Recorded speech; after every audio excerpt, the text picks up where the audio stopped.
Hello everyone. School online के platform पे आप सबका स्वागत है। आज की क्लास में एक नया टॉपिक पढ़ेंगे हम लोग। इसका नाम है पॉलिनोमियल्स। क्लास 10 का ये दूसरा चैप्टर है पॉलिनोमियल्स। काफी आसान चैप्टर है और काफी मजेदार चैप्टर है। तो चलिए स्टार्ट करते हैं। सबसे पहले देखते हैं इसमें क्या क्या पढ़ना है। ठीक है, तो आइए सेशन में लाइक एंड सब्सक्राइब कर दीजिए चैनल को। देखिए, सबसे पहले इसमें हम इंट्रोडक्शन पढ़ेंगे, पॉलिनोमियल क्या होता है। ठीक है, कितने प्रकार के होते हैं पॉलिनोमियल्स। उसके बाद वैल्यूज कैसे निकालते हैं और पॉलिनोमियल का जीरो कैसे हम फाइंड करते हैं।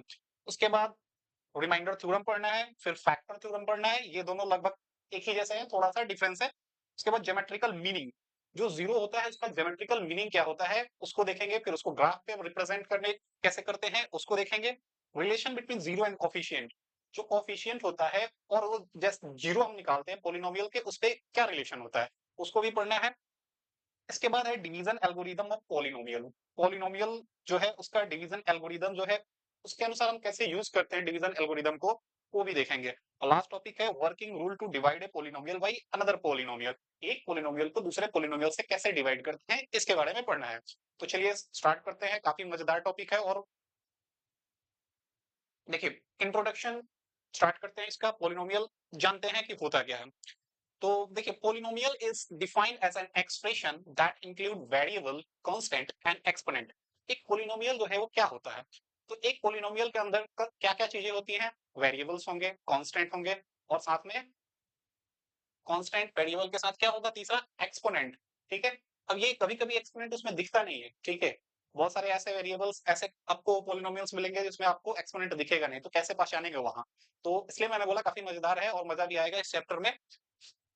अब देखिए, पोलिनोमियल जो वर्ड है वो कैसे बना है, डिराइव फ्रॉम ग्रीक वर्ड। ये ग्रीक वर्ड है। और ग्रीक वर्ड कौन कौन से वर्ड से मिलकर बना है। पोली मतलब क्या होता है, पोली का मतलब होता है मेनी। ठीक है, और नोमियल्स का मतलब होता है टर्म्स, यानी कि मेनी टर्म्स, यानी कि एक से ज्यादा टर्म्स, तो उसको हम लोग क्या बोलेंगे, मेनी टर्म्स। ठीक है, पॉलिनोमियल हो गया, डिराइव कहां से है, ग्रीक वर्ड पोली एंड नोमियल, इन दोनों से मिलकर बना है पोलिनोमियल। और पोलिनोमियल को डिफाइन कैसे करेंगे, polynomial is defined as expression. Polynomial को एक एक्सप्रेशन के रूप में डिफाइन करते हैं विच कंटेंट या which include variable, constant and exponent. Example के लिए एक देख लेते हैं जिसमें वेरिएबल्स भी हो, कांस्टेंट भी हो और एक्सपोनेंट भी हो। अगर ऐसे लिखते हैं 3x² प्लस 5x प्लस 7, ये एक पॉलिनोमियल है। इसमें आप देखिए वेरिएबल भी है, एक्स वेरिएबल है, कांस्टेंट भी है, 7 है, 5 है, 3 है, और साथ में एक्सपोनेंट है, पावर जो भी है 2 है यहाँ पे। तो ये क्या है, एक प्रकार का पॉलिनोमियल। अब आगे पढ़ेंगे ये किस फॉर्म में होता है। ठीक है, और कैसे पहचानेंगे कि ये पॉलिनोमियल है या नहीं है। अगर यहीं पे मैं ऐसे लिख दिया 3x² 3x² की जगह 3x⁻² प्लस 5x प्लस 7, तो क्या ये एक पॉलिनोमियल है। अब इसको कैसे पहचानेंगे, क्या डेफिनेशन है पॉलिनोमियल का कि ये पॉलिनोमियल है और ये नहीं है, तो कैसे जानेंगे। तो आइए सेशन में देखते हैं। ये एक जनरल फॉर्म है, एक पॉलिनोमियल का जनरल फॉर्म कैसा होता है, तो देखिए a0 a1 x a2 x² dot dot dot, ये कहां तक होगा, an और x का पावर n। अब इसमें क्या कह रहा है, where n is whole number. n जो है वो क्या है, होल नंबर होना चाहिए। ये जो n है वो हमेशा होल नंबर होना चाहिए। n कहने का सेंस है कि जितने पावर इसके दिख रहे हैं ना x के, ये सभी क्या होने चाहिए, होल नंबर होने चाहिए। a0 a1 a2 n are real number. ये जो a1 a2 ये सब जो दिख रहे हैं ये रियल नंबर होना चाहिए। This is polynomial in one variable of x of degree n। ये n जो है मैक्सिमम पावर इसका कितना है, n है। तो ये n डिग्री का एक क्या है, पॉलिनोमियल है जिसमें सिर्फ एक ही वेरिएबल है। अब एक वेरिएबल है, इसका मतलब क्या हुआ, तो एक वेरिएबल का मतलब हो गया कि इसमें सिर्फ x है। जहां पे भी आप देखेंगे वो क्या है, x है, तो वन वेरिएबल में है और ये क्या है, पॉलिनोमियल है जिसका डिग्री कितना है, n। इसी को दूसरे तरीके से भी हम लोग लिखते हैं, यहाँ पे लिखा हुआ है an x का पावर n। अब ये n जो है धीरे धीरे कम होगा, -1, और x का पावर भी घटेगा। और इस तरीके से डॉट डॉट डॉट, और लास्ट में a1x और प्लस a0 हो जाएगा। इस तरीके से लिखे चाहे इस तरीके से। अब दोनों का एक एक एग्जाम्पल देख लेते हैं कि ये दोनों होता कैसे है। अब जैसे इसको लिखते हैं हम, यहाँ पे एग्जाम्पल ले लीजिए 1, a0 जो है क्या है 1, इसको हमने ले लिया 2x, इसको ले लिया 3x क्यूब, ऐसे ही डॉट डॉट लास्ट में क्या, यहाँ पे कोई n टर्म्स हो गया, n ले लिया और x का पावर n ले लिया, ठीक है। तो इस तरीके से लिखिए और चाहे इस तरीके से लिखिए। एक छोटा एग्जांपल लेते हैं इस तरीके से, जैसे n की जगह 5 ले लिया हमने, तो 5x²। अब ये एक कम हो जाएगा तो क्या हो जाएगा 4, और x का पावर कितना हो गया 4, 3x का पावर कितना हो गया 3, ऐसे ले लेते हैं और डॉट डॉट डॉट आगे, या फिर यहाँ पे 2x+1 भी ले लेते हैं। तो इस तरीके का जो एक पॉलिनोमियल हुआ। अब इसमें देखिए, एक मिनट, यहाँ पे 5 लेना था, 2 नहीं। तो ये जो पॉलिनोमियल है वो कितने डिग्री का है, मैक्सिमम पावर इसका देखेंगे, जो मैक्सिमम पावर होता है वही क्या होता है, उसका डिग्री होता है। तो पॉलिनोमियल का फॉर्म समझ लिए। पहचानेंगे कैसे, तो पहचानने का तरीका है, जो भी इसमें x है, x जहां कहीं भी आपको दिख रहा है उसका जो पावर होगा वो क्या होगा, एक होल नंबर होगा। कभी भी पावर नंबर होल नंबर के अलावा अगर कुछ और होता है तो वो पॉलिनोमियल नहीं कहलाएगा। जैसे देखिए, इस फॉर्म पे या इस फॉर्म पे कोई पॉलिनोमियल लेते हैं, 5x का पावर 3 लिया प्लस 4x² प्लस 7x+3, इस बेस पे लिया। अब इसमें क्या कह रहा है, where n is whole number, n जो है वो क्या होना चाहिए, होल नंबर होना चाहिए, यानी ये जो n है वो होल नंबर होना चाहिए। यहाँ पे जो पावर लिखा हुआ है वो क्या होना चाहिए, होल नंबर होना चाहिए। ये कभी भी अगर होल नंबर के अलावा कुछ और हो जाता है, जैसे कि -1 एक होल नंबर नहीं है, तो फिर क्या होगा, ये एक पॉलिनोमियल नहीं होगा। यानी कि अगर x का पावर निगेटिव है तो ये क्या है, एक पॉलिनोमियल नहीं है, ठीक है। तो बहुत ही सिंपल है पहचानने का तरीका, जिसमें कांस्टेंट हो, वेरिएबल हो, ठीक है, और इसके साथ साथ एक्सपोनेंट भी हो, और जो भी एक्सपोनेंट है उसका पावर क्या होगा, होल नंबर ही होगा, होल नंबर के अलावा कुछ नहीं होना चाहिए। देखिए यहाँ पे लिखा भी है, power of x are non negative integer. Non negative integers का सीधा मतलब होता है होल नंबर। तो याद रखेंगे कि अगर पावर जो भी है एक्सपोनेंट का वो अगर होल नंबर नहीं है तो वो एक पॉलिनोमियल नहीं होगा, ठीक है। तो ये पॉलिनोमियल का फॉर्म समझ लिए, इस तरीके के फॉर्म में होगा। पावर कभी भी क्या होना चाहिए, नेगेटिव नहीं होना चाहिए, और a0 a1 a2 ये जो होना चाहिए हमेशा रियल नंबर, मतलब रियल नंबर का मतलब कि अगर √2x भी है तो ये भी क्या होगा, एक पॉलिनोमियल होगा। क्यों होगा, क्योंकि √2 जो है वो रियल नंबर है और x का पावर जो है 1 है, ठीक है। x का पावर 0 भी होगा तो भी ये क्या होगा, पॉलिनोमियल ही होगा, लेकिन माइनस में नहीं होना चाहिए। अगर √2 x का पावर -1 है तो ये पॉलिनोमियल नहीं होगा, ठीक है। इस चीज को ध्यान रखना है पॉलिनोमियल पहचानने के लिए। चलिए नेक्स्ट देखते हैं क्या है। यहाँ पे है टाइप्स ऑफ पॉलिनोमियल जानना है। तो टाइप्स ऑफ पॉलिनोमियल में हम लोग कैसे पहचानते हैं, देखिए टाइप्स ऑफ पॉलिनोमियल 3 बेस है इसका, 3 तरीके से पहचानने का। पहला है based on number of distinct variable, कितने अलग अलग वेरिएबल हैं। दूसरा है बेस्ड ऑन डिग्री, डिग्री देख के हम लोग पहचानते हैं। Based on number of terms, terms कितने हैं उसके अनुसार। अब देखिए पहले डिग्री के अकॉर्डिंग देखते हैं। अगर कोई पॉलिनोमियल दिया है 3x², अगर पूछा जाए डिग्री के अकॉर्डिंग इस पॉलिनोमियल का नाम तो कैसा है, पावर क्या है, 2 है, तो कैसा हो जाएगा, पावर 2 है तो क्वाड्रेटिक पॉलिनोमियल होगा, ठीक है। अगर 3 रहता तो क्या हो जाता, क्यूबिक। अगर x 2x है तो ये क्या हो गया, लीनियर पॉलिनोमियल। ये कैसा पॉलिनोमियल हो गया, लीनियर। x 5 है तो ये क्या होगा, 5 डिग्री का पॉलिनोमियल। x का अगर 10 है तो 10 डिग्री का पॉलिनोमियल। तो इस तरीके से हम लोग इसको पहचानते हैं डिग्री के अकॉर्डिंग। अब आते हैं based on number of terms, जैसे कि 5x+8 है, ये एक पॉलिनोमियल है। इस पॉलिनोमियल में कितने टर्म्स है, 2 है तो बाइनोमियल हो जाएगा, 3 रहते तो ट्राइनोमियल हो जाता, ठीक है। इस तरीके से पहचानते हैं। जैसे 7x² प्लस 3x प्लस 8, तो ये क्या हो गया, ट्राइनोमियल, ठीक है। सिंगल है जैसे 2x है सिर्फ, मोनोमियल, इसको क्या बोलेंगे, मोनोमियल, क्योंकि क्या है, एक ही टर्म है। अब यहाँ आता है based on number of distinct variable, अगर अलग अलग एक से ज्यादा वेरिएबल हो, जैसे कि x² प्लस y, इस टाइप का है, ठीक है। अब तो इसमें 2 है तो क्या बोलेंगे, वाई वाई वेरिएंट, ठीक है। अगर एक रहेगा, एक ही वेरिएंट है, ठीक है, तो ये यूनी वेरिएंट। 3 रहेगा तो क्या होगा, ट्राई वेरिएंट। तो इस तरीके से पहचानते हैं, जैसे x² plus Y plus Z है तो ये ट्राई वेरिएंट क्या है, पॉलिनोमियल। तो इस तरीके से तीनों तरीके से हम लोग, मोस्टली ये दोनों पढ़ना है, ये कहीं यूज होता नहीं है, ठीक है। आपको पॉलिनोमियल में क्लास 10th में यही दोनों पढ़ना है, डिग्री के अकॉर्डिंग और नंबर ऑफ टर्म्स के अकॉर्डिंग। 10 डिग्री का पॉलिनोमियल होगा, 8 डिग्री का, 5 डिग्री का, 3 डिग्री का, 2 डिग्री का। बाकी नंबर ऑफ टर्म्स जो होगा, एक होगा तो मोनोमियल, दो होगा तो बाइनोमियल, 3 होगा तो ट्राइनोमियल, इस तरीके से 4 होगा तो क्वाड्रेटिक बोलेंगे तो इस तरीके से हम लोग क्या बोलेंगे, निकालेंगे बाई क्वाड्रेटिक 4 होगा तो इस तरीके से नंबर ऑफ टर्म्स वैसे 3 के बाद सीधे पॉलिनोमियल ही बोल देते हैं। 3 से अगर ज्यादा है तो सबको पॉलिनोमियल में काउंट करते हैं। वैसे ये मोनोमियल हो गया, ये क्या हो गया, बाइनोमियल और ये ट्राइनोमियल। तो चलिए आगे बढ़ते हैं। Highest power of the variable in polynomial, highest power of variable in polynomial. कोई एक पॉलिनोमियल दिया है, पॉलिनोमियल कैसा होगा, देखिए 5x² प्लस 7x प्लस 6। अब इसमें जो वेरिएबल है, यहाँ वेरिएबल x है, पावर 2 है, यहाँ x है, पावर 1 है, यहाँ भी x है, पावर क्या है, 0 है। तो इसमें अगर पूछा जाए कितने डिग्री का है तो मैक्सिमम पावर का कितना है, 2। तो यही इसकी क्या हो जाएगी, डिग्री, 2 डिग्री का ये पॉलिनोमियल है। यहाँ पे भी एक एग्जांपल दिया है 2x² माइनस 5x का पावर 6 प्लस 4। तो मैक्सिमम पावर कहाँ है, 6 है। तो ये कितने डिग्री का है, 6 डिग्री का ये पॉलिनोमियल होगा। तो इस तरीके से पहचानते हैं, जहां मैक्सिमम डिग्री हो वही क्या हो जाएगा, पॉलिनोमियल का डिग्री कहलाता है। कभी कभी ऐसे आ जाएगा x² प्लस y² प्लस ऐसा, तो इसमें पावर क्या होगा, इन दोनों को मल्टीप्लाई, इन दोनों का पावर क्या करेंगे, जोड़ देंगे, 2 प्लस 2, और ये 4 डिग्री का पॉलिनोमियल होगा। ठीक है,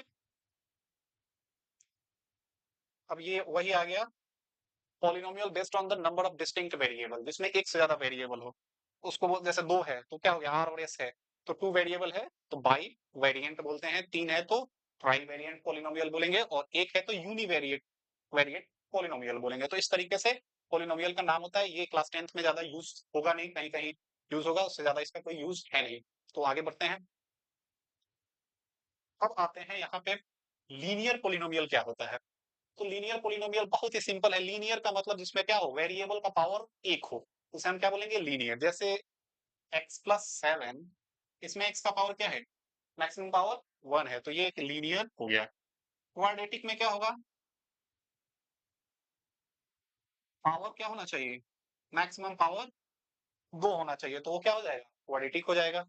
क्यूबिक में मैक्सिमम पावर 3 होना चाहिए, जैसे y का पावर 3 प्लस 8 हो गया, तो ये क्या हो गया, क्यूबिक पोलिनोमियल। और बाई क्वाड्रेटिक में क्या हो गया, जैसे z का पावर 4 है प्लस 6 है, और भी टर्म्स हो सकते हैं, लेकिन मैक्सिमम पावर क्या होना चाहिए, 4 होना चाहिए। तो क्या हो जाएगा, बाई क्वाड्रेटिक 3 होगा तो क्यूबिक, 2 होगा तो क्वाड्रेटिक, और 1 हो गया तो लीनियर। इस तरीके से पहचानते हैं कि कौन सा लीनियर है, कौन सा क्वाड्रेटिक है, कौन सा क्यूबिक है, कौन सा बाई क्वाड्रेटिक है। तो ये पहचानना बहुत ही आसान है। आगे बढ़ते हैं।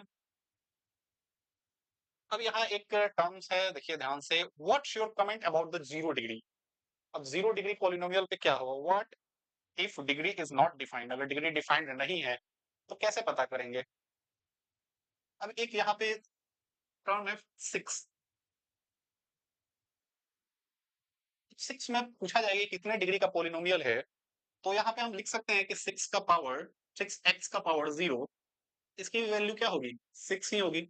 तो ये एक जीरो डिग्री का पॉलिनोमियल है, यानी जितने भी कांस्टेंट हम देखते हैं वो सभी क्या है, वो भी एक पॉलिनोमियल है, और कितने डिग्री का है, जीरो डिग्री का। पॉलिनोमियल पहचानते समय बस ये ध्यान रखना है, जैसे देखिए 5x का पावर 2 प्लस 7x प्लस 3 है, तो क्या देखेंगे, पावर जो है वो होल नंबर ही होना चाहिए। होल नंबर यानी कि 0 से लेके इन्फिनिटी तक कुछ भी चलेगा, माइनस में नहीं होना चाहिए वेरिएबल का पावर। बाकी यहाँ रियल नंबर, यहाँ रियल नंबर, यहाँ रियल नंबर में से कुछ भी मिले चलेगा। तो काफी इजी है पहचानना। अब एक ऐसा लेते हैं कांस्टेंट, जैसे 0 ले लिए, 0, हम इसको पूछे तो ये एक जीरो पॉलिनोमियल है, लेकिन अगर इस डिग्रीज का पूछा जाए तो इसका डिग्री डिफाइंड नहीं है। कैसे नहीं है, क्योंकि इसके आगे x का पावर 1 भी लिख सकते हैं, 0x का पावर 2 भी लिख सकते हैं, 0x का पावर 100 भी लिख सकते हैं, वैल्यू क्या होगा, 0 ही आएगा। यानी कि 0 जो है वो क्या है, एक पॉलिनोमियल है, लेकिन उसकी डिग्री जो है वो डिफाइंड नहीं है। यही यहाँ पे पूछ रहा है, what if degree is not defined. तो इसका क्या होता है, जीरो का डिग्री डिफाइंड नहीं होता है। जीरो एक जीरो पॉलिनोमियल ऐसा है जिसकी डिग्री डिफाइंड नहीं है। लेकिन अगर कोई कांस्टेंट जीरो के अलावा लेते हैं, 8 9 5, जैसे 8 ले लिया, अब इसका पूछा जाए कितने डिग्री का पॉलिनोमियल है, तो क्या बोलेंगे, जीरो डिग्री का। क्यों, क्योंकि इसमें एक्स का पावर क्या है, जीरो, और एक्स किसी भी चीज का पावर जीरो का मतलब वैल्यू 8 होता है, यानी कि ये जीरो डिग्री का पॉलिनोमियल है। तो ये ध्यान रखना है, जीरो डिग्री का पॉलिनोमियल कौन सा होता है, जितने कांस्टेंट होंगे वो सभी जीरो डिग्री के पॉलिनोमियल होंगे। जीरो जो होगा वो क्या होगा, उसका डिग्री डिफाइंड नहीं होगा, यानी वो कितने भी डिग्री का हो सकता है। ठीक है, बस थोड़ा सा सोचने के लिए था। आगे बढ़ते हैं। यहाँ पे count non-zero terms, no terms, one terms, two terms, three terms. अब देखिए ये जीरो है, नेम ऑफ पॉलिनोमियल, यहाँ पे दिया है काउंटिंग, एक टर्म वाले पॉलिनोमियल, दो टर्म वाले, तीन टर्म वाले और बिना टर्म वाले, कोई टर्म ही नहीं है। तो जीरो टर्म, उसके बाद मोनोमियल, फिर बाइनोमियल, ट्राइनोमियल। तो जीरो टर्म वाले में तो क्या होगा, कोई टर्म ही नहीं है, तो जीरो भी लिख देंगे तो कोई टर्म नहीं है। लेकिन मोनोमियल में क्या होगा, जैसे दो लिख दिया, एक मोनोमियल हो गया, 2x लिख दिया, 3x लिख दिया, 8 लिख दिया, ये सब क्या हो जाएगा, मोनोमियल में आ जाएगा। ठीक है, बाइनोमियल में देखिए क्या होगा, बाइनोमियल अगर हम देखते हैं तो बाइनोमियल कैसे होगा, कम से कम दो टर्म, 2x प्लस 7 हो गया, ये क्या हो गया, एक बाइनोमियल हो गया। Trinomial, 5x² plus 7x plus 3, ये क्या हो गया, ट्राइनोमियल। तो इस तरीके से टर्म्स देख के हम लोग क्या कर सकते हैं, बता सकते हैं। ठीक है, ये इसके एग्जाम्पल हो गए। अब आगे बढ़ते हैं। विच वन इज पोलिनोमियल, इसमें से पहचानना है कौन सा पोलिनोमियल। तो सबसे पहले देखेंगे, जैसे ही पोलिनोमियल है उसमें वेरिएबल कहाँ है, तो वेरिएबल देखते हैं, उसमें देखेंगे वेरिएबल का पावर क्या होना चाहिए, होल नंबर। ठीक है, अगर होल नंबर नहीं है तो वो पोलिनोमियल नहीं होगा। तो यहाँ पहले वाले में देखिए वेरिएबल x है और यहाँ पे भी x है और उसका पावर क्या है, जीरो। तो यहाँ पे दो है, यहाँ पे एक है और यहाँ पे जीरो, तो तीनों होल नंबर है। तो ये क्या हो गया, एक पोलिनोमियल हो गया। तो पहला ही आंसर सही है। और बाकी क्यों नहीं है वो देखते हैं, क्यों नहीं है। यहाँ देखिए ये x है, लेकिन यहाँ पे क्या है, बटा में है, यानी ये x प्लस एक्स का पावर क्या है, -1 है। तो पावर नेगेटिव हो गया, तो ये पोलिनोमियल नहीं होगा। सेम वैसे ही यहाँ पावर क्या हो गया, 3/2, क्या 3/2 होल नंबर है, नहीं है। तो ये भी क्या होगा, पोलिनोमियल नहीं होगा। √x है, यानी कि ये क्या होगा, x का पावर 1/2, 1/2 जो होता है वो एक होल नंबर नहीं है। तो पोलिनोमियल पहचानने का बिल्कुल सिंपल तरीका है, जहां भी वेरिएबल है उसको देखिए उसका पावर होल नंबर होना चाहिए। होल नंबर नहीं है, दैट मीन्स वो पोलिनोमियल नहीं है। बहुत ही सिंपल तरीका है पहचानने का। चलिए आगे बढ़ते हैं। A polynomial of term A X का पावर 5 है, बी एक्स का पावर 3 है और सी एक्स का पावर 2 है, डी एक्स प्लस ई है, has at most dash zero. इसके जीरो कितने होते हैं, ये अभी जीरो पढ़े नहीं है, लेकिन एक चीज ध्यान रखिए कि अगर एक्स का पावर 2 है, एक्स का पावर अगर 2 है तो इसका जो जीरो होगा वो 2 आएगा। ठीक है, अगर एक्स का पावर 3 है तो इसका जो जीरो होगा वो कितना होगा, इसका अगर हम जीरो निकालेंगे तो 3 आएगा। ये चीज ध्यान रखेंगे, आगे जब हम लोग क्वेश्चन करेंगे, आगे के टॉपिक में जब जीरो पढ़ेंगे, अभी ये टॉपिक आया नहीं है, जब आएगा तो वहां पता चल जाएगा। ठीक है, तो इसमें पावर मैक्सिमम कितना है, 5। तो जितना मैक्सिमम पावर होगा उतना ही उसका जीरो होता है, यानी कि यहाँ पे आंसर क्या होगा, 5। जैसे प्रीवियस क्लासेस में भी पढ़ चुके हैं, पावर 2 रहता है तो एक्स की वैल्यू क्या आती है, 2 आती है। पावर 3 रहता है तो एक्स की वैल्यू कितनी आती है, 3। तो ऐसे ही अभी मान के चलिए जितना मैक्सिमम पावर होगा उतना ही इसका क्या होगा, जीरो होगा। जीरो का मतलब होता है उस एक्स की वैल्यू। तो आगे ऐसा एक वैल्यू यहाँ पे रखिए जिससे इसका पूरे का मान क्या हो जाए, जीरो हो जाए। ठीक है, तो उसी को हम बोलते हैं zero. Identify the cubic polynomial, इसमें से क्यूबिक पोलिनोमियल कौन सा है। तो देखिए पावर किस पे 3 है, यहाँ एक दिख रहा है, तो आंसर तो ये कंफर्म है। लेकिन ऑप्शन में ऑल ऑफ दीज दिया है, ऑल ऑफ दीज में यानी इन दोनों को चेक करना पड़ेगा। तो यहाँ -3 क्या है, एक्स का पावर, यानी वेरिएबल का पावर माइनस में गया, तो सीधे सीधे ये नहीं होगा और ये नहीं होगा, तो ये ऑप्शन गलत हो गया। इसको भी चेक करना है, कर लेंगे। यहाँ एक्स का पावर क्या है, माइनस में है, और एक्स का पावर माइनस में है। कैसे पता चला, जब इसको तोड़ेंगे तो ये मिलेगा ये, और +3 एक्स का पावर -2, नीचे में रहता है, ऊपर जब ले जाते हैं तो पावर क्या हो जाता है, नेगेटिव। तो इस तरीके से पता चल गया कि ये जो है सिर्फ क्यूबिक में ये है, बाकी सब नहीं है। तो आगे क्वेश्चन देखते हैं। If f and g are two polynomial of degree 3 and 4, एक पोलिनोमियल एफ है और एक जी है, इसका 3 है डिग्री और इसका 4 है, then what is the degree of F minus G, F minus G दोनों का डिग्री क्या होगा। तो बहुत सिंपल है, एक 3 डिग्री का पोलिनोमियल ले लीजिए, 4x³ ले लिया, डिग्री 3 है। एक 4 डिग्री का ले लीजिए, 5x का पावर 4, दोनों को माइनस करेंगे तो क्या होगा, ये आपस में तो घट नहीं सकता, पावर 3 है 4 है, और डिग्री क्या होता है, जो मैक्सिमम होता है, तो दोनों में मैक्सिमम डिग्री किसका है, 4। तो यही हो जाएगा इस पोलिनोमियल का डिग्री, कितना होगा, 4। तो आंसर क्या हो जाएगा, 4। कभी भी मैक्सिमम डिग्री जो दिया है वही उसका पोलिनोमियल का डिग्री कहलाता है। किसी भी एक्सप्रेशन में जो मैक्सिमम का एक्सपोनेंट है, पावर है, वही उसका डिग्री कहलाएगा। px³ plus qx² plus rx plus s is said to be a cubic polynomial if, cubic होने के लिए क्या होना चाहिए, क्यूबिक होने के लिए देखिए किसी भी पोलिनोमियल का क्यूबिक होने के लिए हमें क्या चाहिए, यहाँ देखिए px3 qx² plus rx plus s। अगर इस टर्म को जीरो कर देते हैं तो ये तो पूरा जीरो हो जाएगा। तो 2 डिग्री का पॉलिनोमियल हो जाएगा, लेकिन हमें क्यूबिक चाहिए यानी 3 डिग्री का, यानी कि p कभी भी 0 नहीं होना चाहिए, यानी p not equal to 0। Option क्या होना चाहिए? p not equal to 0। p जैसे ही 0 होगा वो क्या हो जाएगा? पहले भी पढ़ा था कि ये रियल नंबर होना चाहिए, लेकिन क्या होना चाहिए? 0 के बराबर नहीं होना चाहिए। यहाँ पे था, ये सब क्या होना चाहिए? रियल नंबर होना चाहिए। a1 a2 ये सब क्या होना चाहिए? रियल नंबर होना चाहिए, ठीक है। तो ये पॉलिनोमियल हो जाता है, लेकिन अगर हमें 3 डिग्री का पॉलिनोमियल चाहिए, तो अगर जैसे ही इसको हम 0 कर देंगे तो 2 डिग्री का पॉलिनोमियल बच जाएगा। इसलिए ये जो है वो क्या होना चाहिए? 0 नहीं होना चाहिए, ठीक है, ध्यान रखना है। ये जैसे ही 0 हुआ ये 2 डिग्री का पॉलिनोमियल हो जाएगा। तो एक कंडीशन पूछ रहा था, तो याद रखेंगे p 0 के बराबर नहीं होना चाहिए। तो यही आज की क्लास को खत्म करते हैं, नेक्स्ट क्लास में आगे पढ़ेंगे पॉलिनोमियल को और डिटेल में, ठीक है। और ये तो इंट्रोडक्शन था, इंट्रोडक्शन आज खत्म हो गया। अब कैसे वैल्यू निकालेंगे और उसका जीरो कैसे निकालेंगे ये नेक्स्ट क्लास में पढ़ना है। आज की क्लास में अगर कहीं नहीं समझ में आया है तो आप वीडियो के नीचे कमेंट में लिखिए, उसको पूरा डिटेल में नेक्स्ट क्लास में बताया जाएगा। तो धन्यवाद।